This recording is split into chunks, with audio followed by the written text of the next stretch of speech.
ఎన్నికలకు దగ్గరికి రాగానే చంద్రబాబు నాయుడు గారి సూత్రం మీరు 14-19 మధ్య కూడా చూశారు.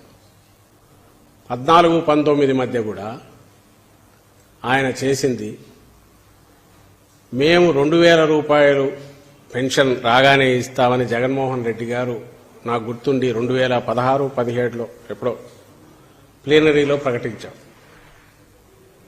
చంద్రబాబు నాయుడు నిజంగా ఏదైనా చిత్తశుద్ధి ఉంటే తాను ముందైనా చేసిండొచ్చు 2,000 రూపాయలు, లేదా జగన్మోహన్ రెడ్డి గారు అనగానే అహో ఇదేదో ఈయన వచ్చినట్టున్నాడు నేను అధికారంలో ఉన్నా గారి కాదని చేసిండొచ్చు. ఆయన ఎప్పుడు తీసుకొచ్చాడు దాన్ని? 2019 జనవరి అని, అది కూడా ఫిబ్రవరి మార్చిలోనూ ఎలక్షన్లకు ఒక నెల ముందు ఒక నెలది కలిపి ఇచ్చినట్టున్నాడు. అలాగే మీరు నేను గతంలో కూడా చూపించాను ఈయన చేసిండేది. ఆ రోజు వీళ్ళ హామీలతో మా జగన్మోహన్ రెడ్డి గారు కూడా ఎక్కడికక్కడ చూపిస్తున్నారు, మా నాయకుడు కూడా 2014 ఎన్నికల్లో 3 ఫోటోలు పెట్టుకుని చంద్రబాబు నాయుడు గారికి వీళ్ళు వాళ్ళను ఆయన దీన్ని సపోర్ట్ చేస్తూ మోడీ గారు పవన్ కళ్యాణ్ గారితో ఫోటోలు పెట్టి ఆ రోజు ఒక లేఖ కూడా చంద్రబాబు నాయుడు రాశాడు 14లో. దీంట్లో ఇచ్చిన హామీల్లో ఒక్కటంటే ఒకటైనా చేశాడా?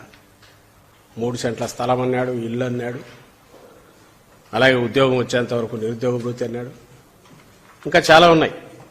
అలాగే మేనిఫెస్టోని 600 హామీలు అవన్నీ పోయినాయి. ఒక్కటంటే ఒక్క హామీ అన్నా ఫుల్ఫిల్ చేశాడా? చేయలేదు. 2 గమనించండి చంద్రబాబు నాయుడు గారికి జగన్మోహన్ రెడ్డి గారికి తేడాలు. ఎందుకంటే ఇద్దరే పోటీ పడుతున్నారు, ఆయన ఈయన. జగన్మోహన్ రెడ్డి గారు కావాలన్నా లేదంటే చంద్రబాబు నాయుడు కావాలన్నా అంటే చంద్రబాబు నాయుడు గారు ఏది చేసినా మీరు ఏదన్నా చూడండి, ఫైనల్ ఎన్నికలు 4 నెలలు 3 నెలలు ఉన్నాయనగా టకాటకా కొన్ని ఏదో అమలు చేసి ఆ తర్వాత మళ్లీ ఎన్నికలకు వెళ్ళడం, హామీలు ఇచ్చుకొని రావడం. రైతు రుణమాఫీ అనింది అసలు ఊసేలేదు. అది ఎంత 1,00,000 కోట్లకు గాను 87,000 కోట్ల పైన ఎంత వేస్తే 1,00,000 కోట్ల దాకా పోయేది. 13,000 కోట్ల ఎంతతో చుట్టేశాడు. అలాంటి కోవలేకే ఈ పెన్షన్ ఇది కూడా. అలాంటి వ్యక్తి ఈరోజు వచ్చి నేను 4,000 ఇస్తానంటున్నాడు. జగన్మోహన్ రెడ్డి గారేమో అనౌన్స్ చేసినవన్నీ డే 1 నుంచో లేకుంటే ఇమ్మీడియట్ సిస్టమ్ తన కంట్రోల్లోకి రాగానే అన్నా చేసి కోవిడ్ సమయంలో కూడా ఇస్తూ వచ్చాడు. ఒక్క పథకం కూడా ఆపలేదు. తేడా ఇది.